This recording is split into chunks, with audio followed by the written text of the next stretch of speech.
Ayan yung North Edge Station.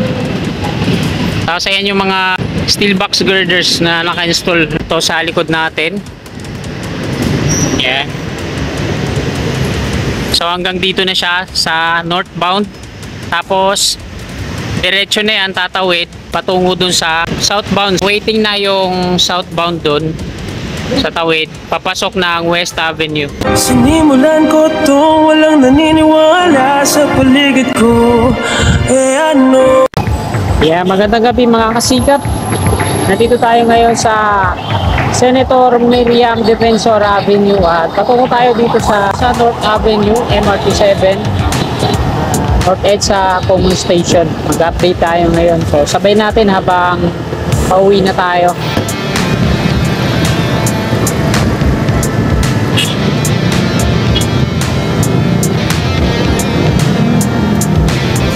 Yan, nandito na tayo sa North Avenue.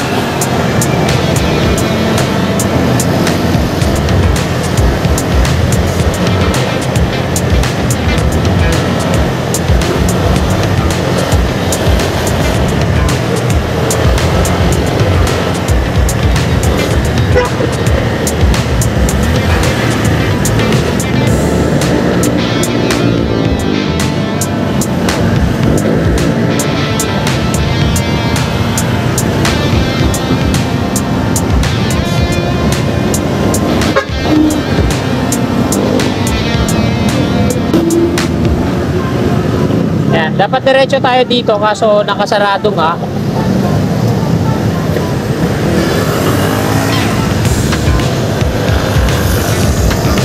Sa kanan natin yung North Avenue, Metro Manila Subway Station. Ayun,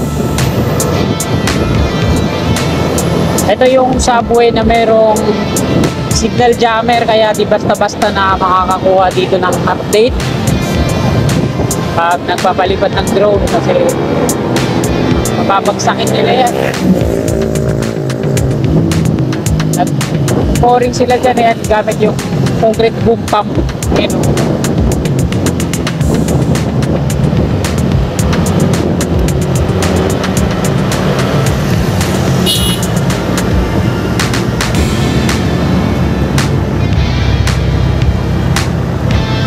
Yan, dito na tayo mag-U-turn. Mindanao Avenue, patungo dito tayo sa North Avenue.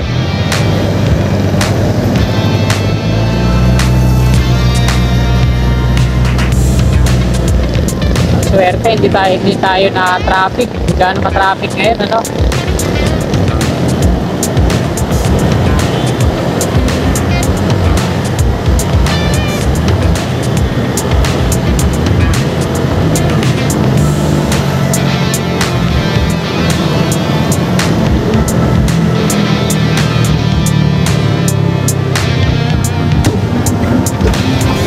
Dire-diretso sana yan eh. Kanina pa tayo, no?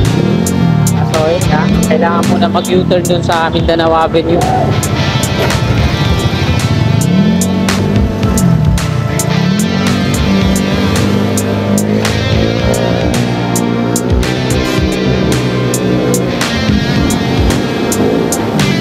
Ito na mga kasikap yung North Edge sa Common Station ng MRT 7. Yan. Wala dito sa unang palapag, pangalawa, pangatlo, hanggang doon sa platform na mismo, eh, no? Nasa intadaan na po yan, hollow blocks. At ayan na, yung progreso, may mga scaffolding pa sa harap. Yan po kapatong yung nagpifinishing. At dito na tayo sa ilalim mismo na stasyon. Mahabang stasyon to, abot to hanggang dito sa EDSA.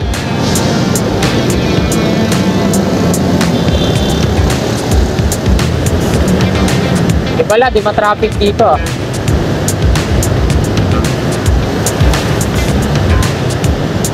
Yan, dito sa kaliwa natin sa taas, tingnan natin. Dito in-install yung mga steel box girders na naka-stack doon sa gilid. Ayan, no?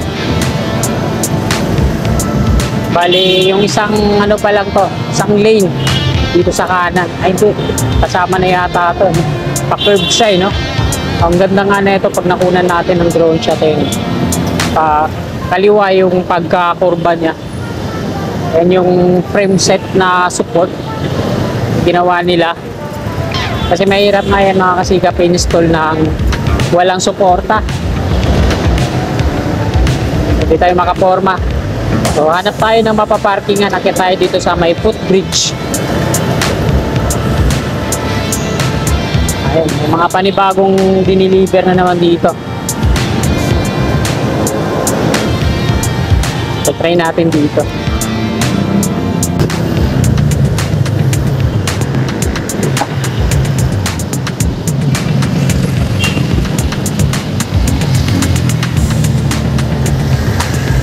So ito mga kasikap po, yung mga steel box girders na nandito ngayon, mga bagong delivery lang to. Nandito pa nga, nakasakay pa sa trailer truck yung isa. So ayan yung viaduct ng LRT1, steel viaduct. Tapos sa kabila naman yung turnback guideway ng MRT3. So ito yung Unified Grand Central Common Station dyan. Hati sila ng LRT1 at MRT3. So akit tayo dito. Uy, sarado, no? Sarado sa part na to. Kaya dito tayo sa loob. O di kaya dito na lang tayo. Huwag na tayo makiat doon kasi may bubong din naman. Hindi natin masisilip. So dito na lang tayo kukuha ng update. Ito lang naman yung target natin na kunan. Yan. Unified Grand Central Common Station. So ito yung footbridge na nabubungan na.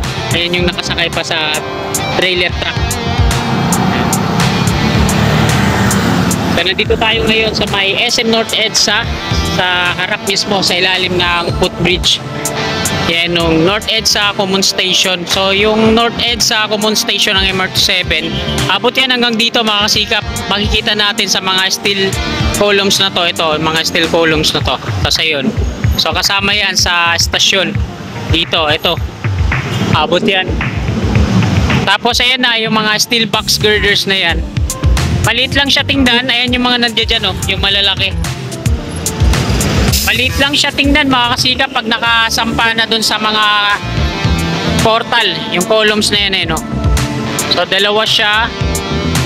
Kasama na yan siguro dalawang ano na yan, yung northbound, southbound. Kasi malalaki yan mga kasikap. So ayan, patungo dyan.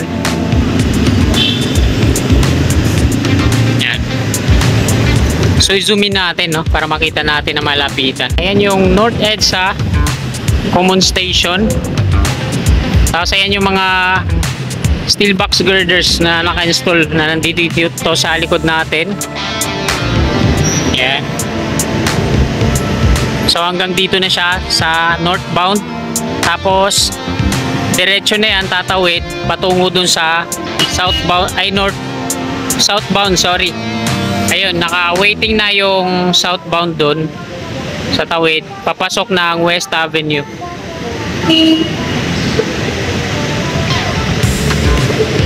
So madami-dami pa yan. Akala ko ano eh, dalawa lang pala, no? Patawid na yan doon. So may mga iba pa dito na kasama.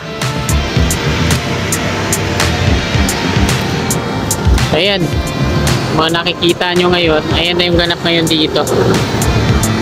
Tsaka na tayo magpapalipad ng drone dito para makuna natin ang aerial shot. Nakuna na po natin ang update dito sa may North EDSA Common Station ng MRT7. Ayan, patungong West Avenue. Ayan po yung turnback guideway, no? Diretso patungo, patawid ng EDSA. So higitan niya yung taas na mga kable ng kuryente dyan sa LRT1 at MRT3. Ayan, dadako na tayo dito. Dito tayo mag-end ng ating video.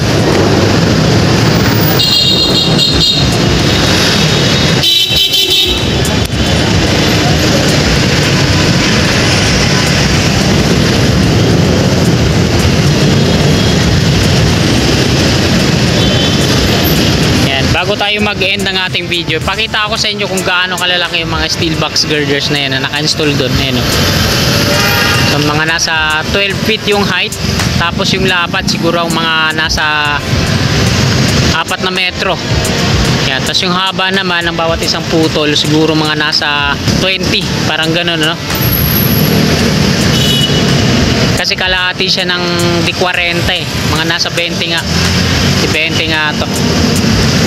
So meron isang ano dito, crane, mobile crane na ginagamit sa lifting. So ayan yung Unified Grand Central. Hati po sila dyan, sa kaliwa yung LRT1, MRT3 sa kabila. So magkakadugtong-dugtong na yan sila dito ng estasyon naman ng MRT7 dito sa kaliwa. So ayan, dito yan tatawid oh. Yung viaduct na yan ng MRT7 patungo dun sa West Avenue. Ayan yung turn back guideway. So hanggang dito na lang tong video na to mga kasikap. Maraming salamat po. Pa-subscribe naman Kasikap Channel. God bless. Wala ko lahat ng mga blanco